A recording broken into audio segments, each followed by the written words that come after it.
Hi అండి, welcome back to my channel. ఈరోజు bread dosa చేస్తున్నానండి. ఇన్స్టెంట్గా అప్పటికప్పుడు ఇలా దోశ చేసుకొని తినేయచ్చు.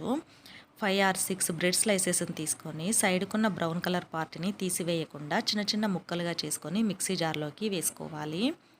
1 కప్పు బొంబాయి రవ్వను కూడా వేసుకోవాలి. 1/2 కప్పు బియ్యం పిండిని కూడా వేసుకోవాలి. అలాగే 1 కప్పు పుల్లటి పెరుగును కూడా వేసుకొని మిక్సీ పట్టుకోవాలి. మధ్య మధ్యలో కొంచెం కొంచెం వాటర్ని వేసుకుంటూ మెత్తగా ఇలా మిక్సీ పట్టుకొని బౌల్లోకి తీసుకోవాలి.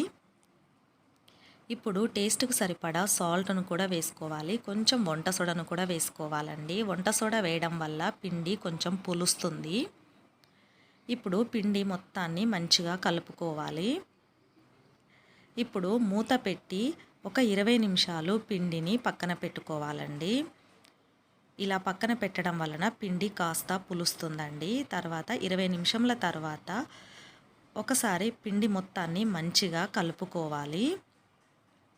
ఇప్పుడు స్టవ్ ఆన్ చేసుకొని దోశ ప్యాన్ పెట్టుకొని ప్యాన్ వేడయ్యాక కొంచెం ఆయిల్ని వేసుకొని ఆనియన్తో పెనం మొత్తాన్ని ఆయిల్ని స్ప్రెడ్ చేసుకోవాలండి. ఇప్పుడు ఒక గరిటెడు దోశపిండి తీసుకొని దోశలాగా పెనం మొత్తాన్ని వేసుకోవాలండి. దోశలాగా మంచిగా రౌండ్గా వేసుకోవాలి. ఇప్పుడు పైన పిండి కొంచెం ఆరిపోగానే కొంచెం ఆయిల్ని వేసుకొని దోశ మొత్తానికి స్ప్రెడ్ చేసుకోవాలండి. దోశ మంచిగా బ్రౌన్ కలర్లోకి కాలిన తర్వాత రెండో వైపుకి టర్న్ చేసుకోవాలి. ఇలా దోశ బ్రౌన్ కలర్గా రెండు వైపులా కాల్చుకొని ఒక ప్లేట్లోకి తీసుకోవాలండి.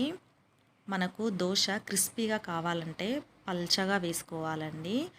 కాస్త మెత్తగా కావాలి దోశ అనుకుంటే కొంచెం మందంగా వేసుకోవాలి. ఇలాగే మనకి ఎన్ని దోశలో అలా అన్ని దోశల్ని ఇలా ఇదే ప్రాసెస్లో వేసుకోవాలండి.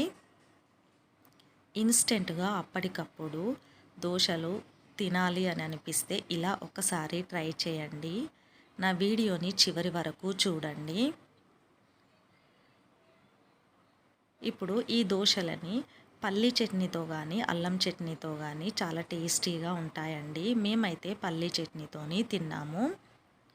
చాలా సాఫ్ట్గా క్రిస్పీగా చాలా బాగున్నాయండి. పిల్లలు చాలా ఇష్టంగా తిన్నారు. మీరు కూడా మీ ఇంట్లో ఒకసారి ట్రై చేయండి. ప్లీజ్ అండి నా ఛానల్ని సబ్స్క్రైబ్ చేసుకోండి, లైక్ చేయండి, షేర్ చేయండి. Thank you.